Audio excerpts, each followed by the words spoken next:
So which armies in Warhammer 40k might people enjoy playing a bit less than others?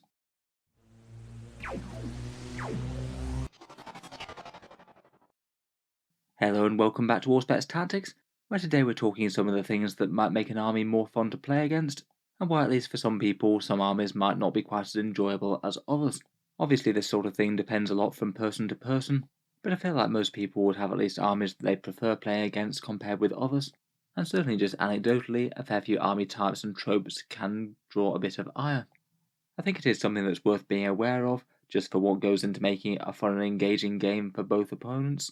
Though I would absolutely stress that I think just about every game in 40k can be a really good fun one, even if you're playing against a really grim list for one reason or another.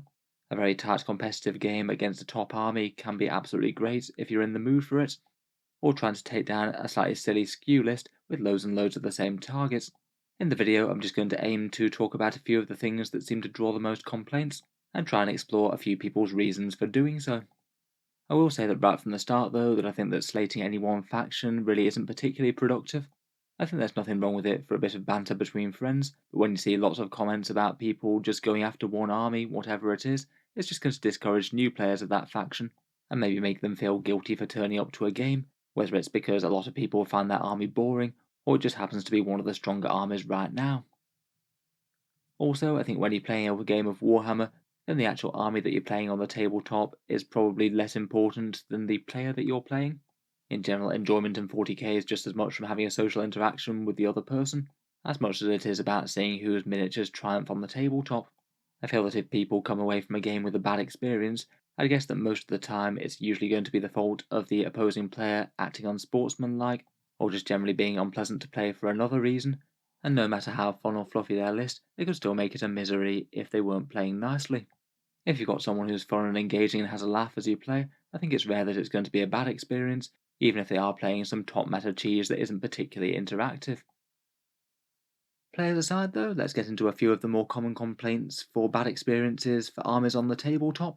And perhaps one of the single most common sources of complaints is that when you're just playing against something that's far too strong for your army, leading to people thinking that they've just got no chance to win, the fight is just heavily unfair in the opponent's advantages due to Games Workshop's rules balance, or if you turn up to a game and you basically know how it's going to go right from the outset, so what's the point of even playing it out? At time of recording, it would seem that Tyranids would be the top army to beat, perhaps with armies like Craftworlds and Tau being very high up the pecking order as well. And if you're playing against a good player who's got a well-tuned list, and you're playing with one of the weaker factions in the game, then it's likely going to be a massive uphill struggle. For the most part, I don't think that many people will mind playing the latest cheese a few times and doing their best to beat it with their own custom army, but particularly as the strong armies tend to get more popular as more people flock to them, it could just get a bit wearing if you wind up fighting nothing but one or two of these factions multiple times over the course of a tournament, for example, rather than getting to play a nice mix of opposing armies. As well as just the choice of army itself, it also does depend on the skill and the model resources of the players in question. I think you could still have a frustrating game with a higher tier army playing a lower tier one if the lower tier one has a massive more access to the best models at the moment and a more experienced general. I think that could still feel like an uphill struggle for the learning player, and still maybe a little bit less engaging than playing someone of their own skill level. I guess it's a bit of a trade-off though. You probably would want to be playing at least a fair few people who are better than you, as that's one of the best ways to learn, but I think it still helps to go into a battle thinking that you've at least got some chance to win if things go your way very heavily. It's interesting that you do hear quite a lot of people whose faction suddenly becomes the top faction and seen as cheesy by a lot of people actually stopping playing the faction for a bit, so people won't complain about their power level when they are playing with their own armies, which I think does speak that this is at least a bit of a problem for some people. There's definitely nothing wrong with playing the absolute strongest stuff though in the right setting. I think it just helps if all players are of the same mindset, and it certainly helps if you've got access to one of the stronger armies to compete with the others. Next up, depending on the circumstances, both paint and lore and background can also lead to less engagement with a game for some people.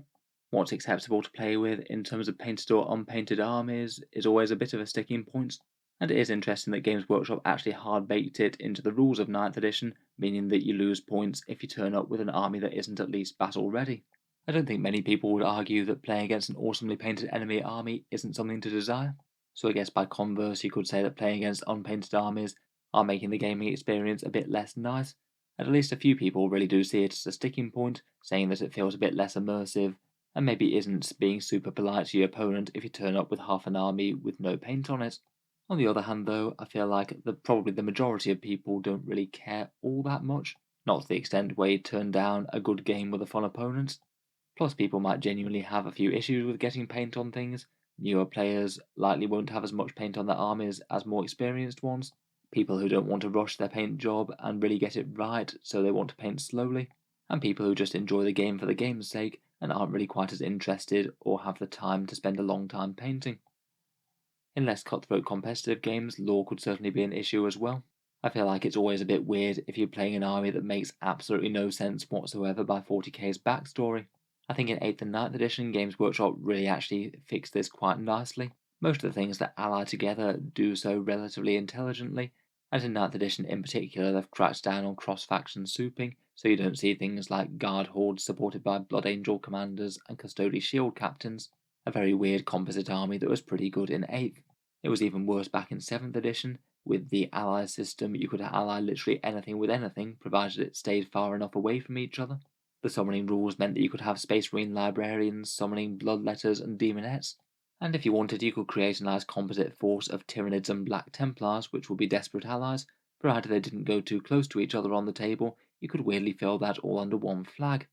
I must admit, I wasn't the biggest fan of the 7th edition ally system. It just felt a bit too off in the lore when almost every second army was allying Tau with Eldar, or creating enormous Imperial composite units with a million different allied characters added onto a big squad of Fenrisian wolves or something.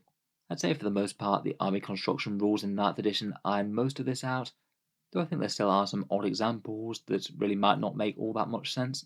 Maybe armies like Khorne Berserkers or Black Templars having allied psykers that can boost them in various ways. Certainly Khorne Berserkers being cast spells on by, say, a Chaos Sorcerer feels a bit weird. Otherwise, perhaps fairly weird spam a slightly niche unit. Say when the Harlequin Void Weavers got good and every second Eldar list was running 6 or 9 of them.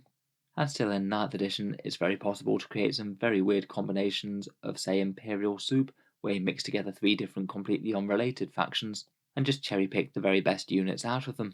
Personally, I do quite enjoy the game mechanics of allying different factions, but I don't deny it can look and feel a bit on the weird side on the table. I feel like weird ally combinations have been fairly heavily limited in 9th edition though. In 8th edition they were everywhere and kind of the optimal thing, but now they're a bit more niche. I think people tend to be a bit more tolerant of them. Other than raw army strength though, I think there's quite a lot of other things that might cause irritation, depending on the circumstances, and maybe how yours or the opponent's army plays.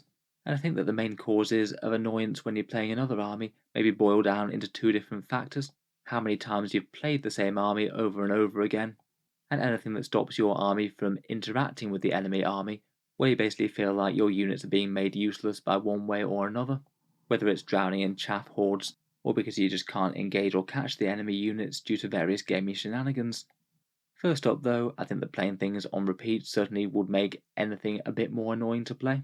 Part of the fun of playing Warhammer is just meeting up to a whole load of different threats, seeing a bunch of different interesting armies on the other side of the table, and how you're going to meet up with them or how they're going to try and kill you.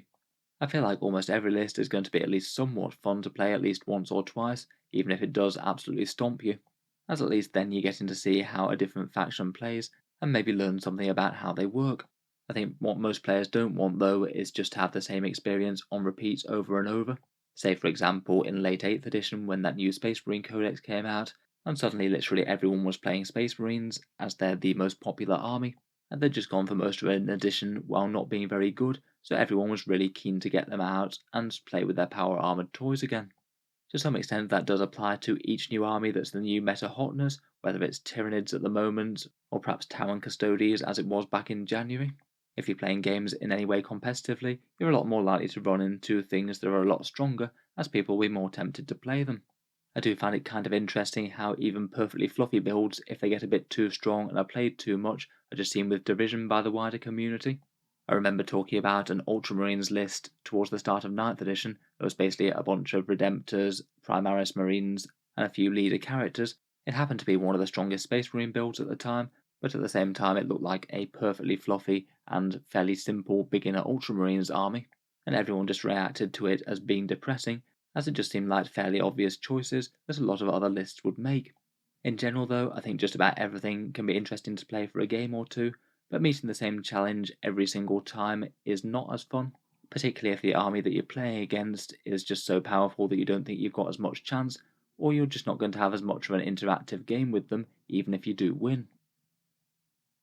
Moving on into a few things that people might find a bit less interactive to be on the other side of the table too, and one that sees at least a fair bit of complaints, I think, are very large horde armies. In 8th edition, they really had some of their time in the sun, with things like large guard hordes or plague bearers making an appearance for quite a lot of the edition. I certainly don't think there's anything wrong with the style of play, it just can be a bit of a daunting war of attrition for the opponent, even if they do ultimately triumph. It likely means just by their very nature the horde player is likely to have at least fairly long turns and quite drawn out movement, shooting and assault phases due to having to deal with quite so many models and quite so many weight of dice. And as a massive skew list, there might not be all that many decisions that you have to make, just can I kill enough of these infantry models to chew them off the objectives and win the game? So the game might turn into a bit of a damage check for your army. Can you kill the infantry? If yes, you win. If not, you lose. It might also feel a little bit less rewarding as well for any of your elite units that have high quality anti-tank weapons or powerful melee kind of wasted. The opponent just lash them off as they just kill one measly member of a horde and don't do anything significant. Perhaps the absolute worst if you are playing a horde player would be if they can't manage their time and are playing very slowly indeed due to the amount of models that they have. I feel like then maybe you're crossing into the bad sportsmanship territory, where if you've brought that many models, you are kind of expected to be able to complete it in a reasonably similar time to your opponents, and not be forcing your opponents to make all their turns go very, very quickly, and struggling to finish the game. In casual games, it might just mean that you never get the game finished. In tournaments, you might have some unpleasantness with chess clocks and whether or not you choose to be polite and let them have more time, but either way, it will be useful to play fairly snappily. That being said, I certainly don't think that playing a horde army means that you're going to have a bad experience. Lots of people just love the sheer amount of carnage that they can cause and the amount of models that they can slay across the game, and it does create a pretty awesome spectacle on the board as well. I personally do really quite like horde armies, though it does seem that for the most part the 9th edition rules on weapon stat lines do seem to be fairly punitive of them. As well as extreme hordes, there's plenty of other ways that armies can feel a bit less interactive. Regardless of how powerful they necessarily are in game, I think it's often going to be not all that fun for armies where you're going to be just maneuvering your guys around the table and just having isolated squads obliterated by barrage weapons or fast movers or something. Again, in general, I'd say that this was a bit more of a problem in previous editions. One good thing I like about the 9th edition core rule set is that it kind of forces interaction to some extent, as you need to be taking objectives from the game start, and you can't just sit back and hide for the entire game, obliterate the enemy army, then move out to score in the last turn. A few possible examples of uninteractive armies are, say, 8th edition Eldar Flyers, spam an absolute ton of planes that your opponent can't hit with a -1 or -2 to hit, and then just zoom around the table nuking stuff that you can. Maybe you win by tabling the opponent, maybe you might lose on objectives, but just having chunks of your army torn away by flyers that you can't touch can be a pretty annoying experience. I think the same is true of army lists that are almost entirely artillery. Their fortunes have certainly waxed and waned over the editions. Early on in 8th, you could be running absolutely tons of guard basilisks. Imperial Fist, Thunderfires, and Whirlwinds had their day. And maybe more recently in 9th edition, we've had Orc Squig Buggies and Tau smart missile systems and airbursting fragmentation projectors. Generally pretty undercosted barrage weapons that make terrain kind of useless, and board positioning just not matter all that much. Whenever artillery castle lists just get super strong, it does make the game a bit less interesting. It just makes a lot of board positioning and clever manoeuvring just completely moot if it's just going to be obliterated from a long way away with a big gun anyway. Again, I'd say that this is something that they've done fairly well to address in 9th edition. I kind of felt that they were doing okay already on the most part, charging a premium for barrage weapons, and of course in the recent balance data slate they just went down with a rather heavy-handed nerf, just making all barrage weapons significantly worse, regardless of whether or not they were overpowered. I'm not sure that was their smartest change ever, but it certainly makes artillery lists a lot less likely to dominate, I guess. Otherwise, I can't help but think back to 7th edition and the crazy invisible character Death Stars that you could only hit on 6s and basically couldn't damage meaningfully, or any army that has mechanics that feel particularly gamey, say for example jump shoot jump like Tau Crisis suits past and present, maybe Eldar Battle Focus or Swooping Hawks now in their current codex. They certainly pay premiums for their units to be able to do this, and it might hamper their damage output a bit, but it still can create a very annoying feeling of you're shooting me, but I can't possibly shoot you. I think it just gets the most annoying when there just doesn't feel like there's all that much counterplay to something. Say for example with Eldar Balroth at the moment, I feel like he's just going to be a thorn in your side for most of the game, and in general isn't going to die unless the Eldar player plays very aggressively with him. Maybe in a slightly related tone, extreme skew lists can be fun to play, but again could get tiresome if they show up too much. Perhaps Hordes are the main example, but excessive spam of any one thing or defensive profile could just make for a very simplistic game. Again, a bit of a damage check. Do you have the firepower to kill that one target? If you brought enough, then you probably win. If you didn't, then you probably lose. I'd say this is perhaps the biggest problem of knights almost by default, though it could extend to just about any other super heavy army that got strong for a bit. For example, if you spammed Baneblade chassis vehicles and suddenly Games Workshop made that into a very viable way to play, I think you'd still have the same problem where it basically turns into you trying to kill a few big things, and the game's largely going to be about how much anti-tank firepower you brought, and a very easy game if you brought loads, and a very hard game if you brought not enough. I certainly think that Games Workshop has got better and better with the Knight Codexes over the years. The last two are a lot more in-depth and interesting than previous ones. Quite nice they actually have some synergy going on between the big knights and the armigers, so board positioning matters a bit more. But again, just in general, I feel like knights are one of those armies that you probably don't want to be playing every single game that you play 40k, as if you're playing with the same list, the experience maybe isn't going to be vastly different one game to the next. Maybe to a similar extent, if you're playing say mass Terminators, maybe Death Guard or Deathwing, Custodian Guard, or even Tower with mass crisis suits perhaps, you might just get a very similar experience to that, anything that completely overwhelms the capacity to deal with that type of target, and again the game might become a bit more of a damage check as to whether or not you can blast them off the board. Again, I'd certainly say that there's nothing wrong with running skew lists, and a lot of armies frankly need to do it to remain competitive, but just might not be the most fun for more casual games if you are just playing into the exact same skew list repeatedly. Finally, certainly in 8th edition and previously, pure gunlines that do nothing but sit back and shoot you to death, they also generally aren't seen as the most interesting thing to play in 40k. Again, I think it comes down to interactivity. Say in 8th edition, if you're spamming a whole bunch of Tau broadsides for example, and they might well easily be able to table you in a turn or two, the game kind of becomes whether or not you can use terrain to get close to them and to shut their firepower down in another way. And it's a bit depressing if you know that if you just stand and fight for a turn, and your entire army just gets hoovered off the board. Again, as I seem to be saying with quite a lot of these, I think in 9th edition Games Workshop's actually done quite well to make pure gunline hoovers into not the single best thing that you can play. Certainly in 8th edition they were one of the strongest ways to build, but in 9th with less turns and needing to score objectives early, it does mean that they actually have to commit and quite early in the game, as otherwise you're just going to fall too far behind on points. More line of sight blocking terrain also helps with this, meaning that even if you're packing some obscene firepower, at least you have to move and carefully position around it.